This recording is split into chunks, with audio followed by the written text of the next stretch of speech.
Halo pemirsa GPR TV, dari Sabang sampai Merauke, dari Miangas hingga Pulau Rote. Bertemu lagi bersama saya Mona Azharinisa dalam program Kominfo Newsroom.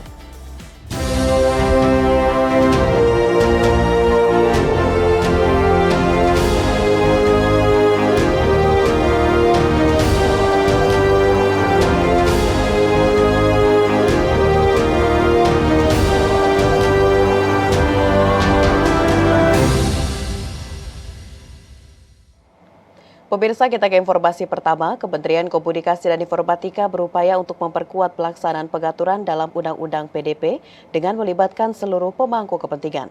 Undang-Undang Pelindungan Data Pribadi sendiri telah diundangkan pada 17 Oktober 2022.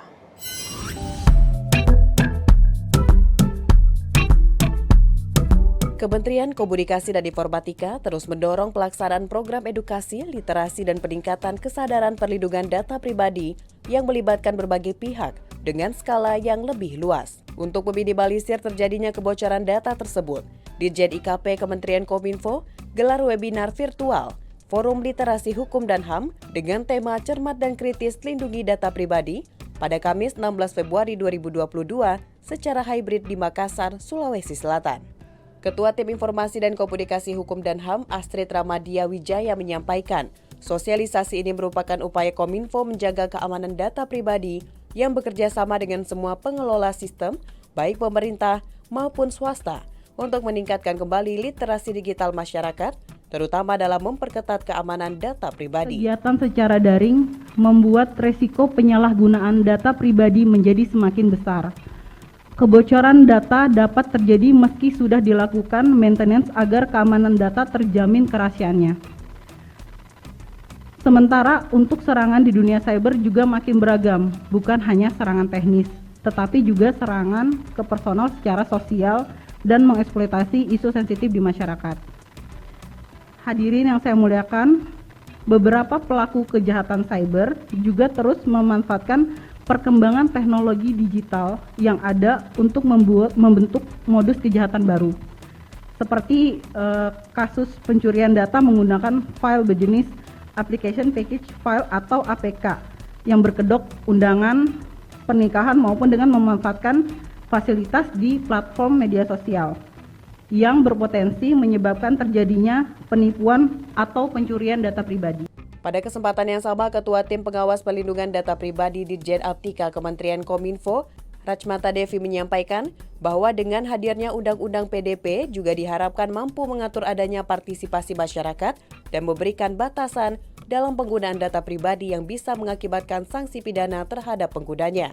Rachmata juga mengajak masyarakat untuk cermat dan kritis dalam menjaga keamanan data pribadi agar tidak merugikan banyak pihak jika terjadi kebocoran data di kemudian hari. Seperti saya sampaikan tadi bahwa tentunya ketika ada suatu pelanggaran tentu akan dikenakan sanksi gitu. Begitu juga terkait dengan pemanfaatan atau penyelenggaraan perlindungan data pribadi.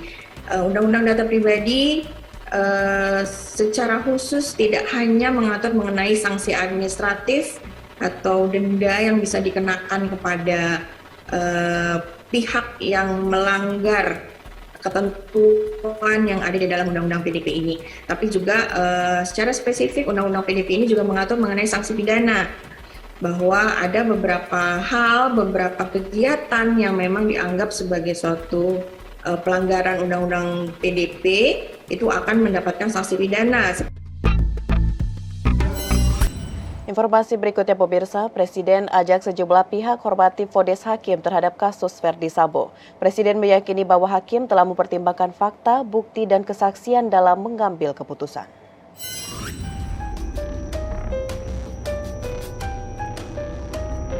Persidangan kasus pembunuhan Brigadir Yosua Huta Barat telah selesai. 5 tersangka kasus pembunuhan Brigadir J telah mendapatkan vonis dari Majelis Hakim Pengadilan Negeri Jakarta Selatan. Menanggapi keputusan vonis tersebut, Presiden Joko Widodo meminta semua pihak harus menghormati keputusan hakim yang telah menjatuhkan vonis bagi para terdakwa. Presiden menilai bahwa pemerintah tidak bisa ikut campur dalam hal yang menjadi wilayah yudikatif dan pengadilan. Meskipun demikian, Presiden meyakini bahwa hakim telah mempertimbangkan fakta, bukti, dan kesaksian dalam mengambil keputusannya. Itu wilayahnya yudikatif, wilayahnya pengadilan. Kita tidak bisa ikut campur. Tetapi saya kira keputusan yang ada, saya melihat pertimbangan fakta-fakta, pertimbangan bukti-bukti, juga saya kira kesaksian dari para saksi itu menjadi penting dalam keputusan yang kemarin saya lihat. Tapi sekali lagi, kita tidak bisa memberikan komentar. Adapun sidang vonis bagi para terdakwa kasus pembunuhan berencana almarhum Nofriansyah Yosua Huta Barat telah digelar pada Senin hingga Rabu 13 hingga 15 Februari 2023. Terdakwa Ferdi Sambo divonis hukuman mati, Putri Chandrawati divonis 20 tahun penjara, Richard Eliezer divonis 1 tahun 6 bulan, Ricky Rizal divonis 13 tahun penjara, dan Kuat Ma'ruf 15 tahun penjara. Pemirsa, lewat panggilan video, Presiden Republik Indonesia Joko Widodo memantau langsung tim IDASAR yang membantu korban gempa di Turki. Dalam laporannya, Yopi Heriadi menyampaikan bahwa tim IDASAR telah berhasil mengevakuasi 12 orang WNI di Turki dari 7 wilayah.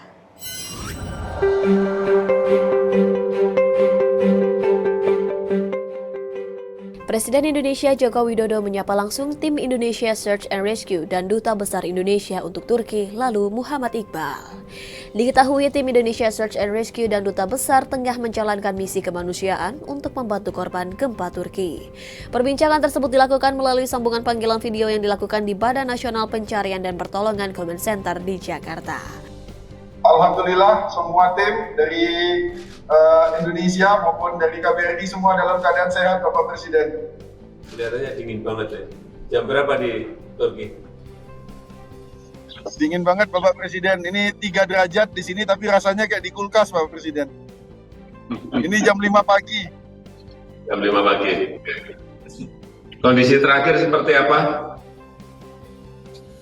Kondisi di korban jumlahnya sudah melampaui 30.000 korban yang meninggal dunia, dan tapi tim kita terus terjun di lapangan untuk membantu Bapak Presiden, baik di tim SAR maupun di tim medis, semua sudah incas, sudah berada di lapangan saat ini. Pada sesi tersebut, Presiden juga menanyakan kondisi dari tim INASAR yang dipimpin oleh Kasubdit Siaga dan Latihan Badan Nasional Pencarian dan Pertolongan Yopi Haryadi. Kami dari tim INASAR dengan kekuatan personil 48 orang serta 2 anjing pelacak tiba di Bandara Adana pada tanggal 12 Februari dan langsung melaksanakan operasi SAR serta mendirikan Base of Operation.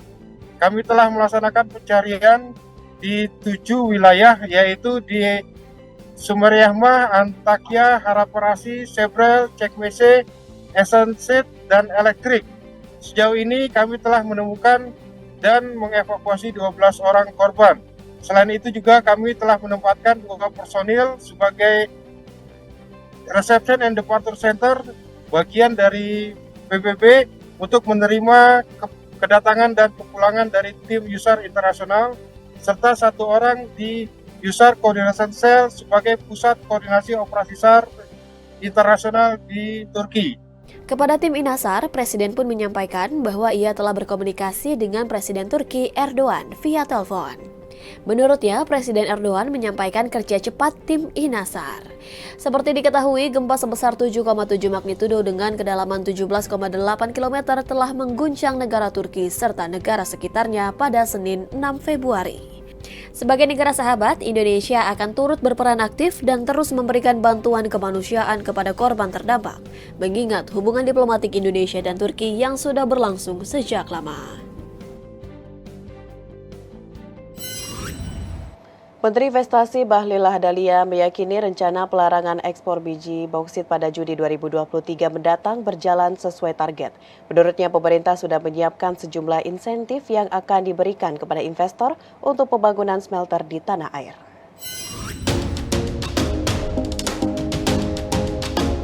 Menteri Investasi atau Kepala Badan Koordinasi Penanaman Modal Bahlil Lahadalia dalam konferensi pers bertajuk Investasi Penggerak Pertumbuhan Ekonomi mengatakan, pemerintah akan tetap memberikan fasilitas insentif berupa tax holiday, impor barang modal, tax allowance, hingga meminta perbankan memberikan relaksasi kebijakan guna mendorong pengembangan industri hilirisasi. Namun Menteri Bahlil menegaskan bahwa insentif yang diberikan tidak pula dipukul rata, melainkan diberikan secara selektif untuk pelaku usaha dengan syarat tertentu. Menurutnya, pemberian secara selektif dilakukan karena insentif merupakan instrumen negara yang diberikan untuk menarik investasi, khususnya di sektor-sektor dengan tingkat pengembalian investasi atau internal rate of return rendah. Tetapi hilirisasi yang memang break even point-nya itu cuma 5 tahun, IRR-nya tinggi, kita tidak memberikan insentif.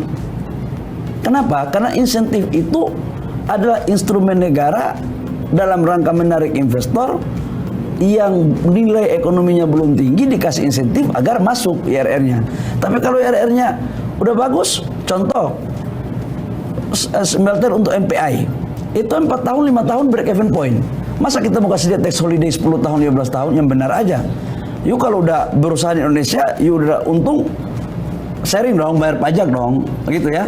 Jadi kita kasih tahap tax holiday, tax allowance, kemudian impor barang modal, itu kita kasih. Di sisi lain, Menteri Bahlil menyebut bahwa proyek hilirisasi masih belum dinilai prospektif dari sisi perbankan. Untuk itu, Bahlil pun mendorong perbankan memberikan relaksasi regulasi untuk bisa mendukung hilirisasi agar bisa lebih leluasa dalam memberikan pembiayaan di sektor tersebut.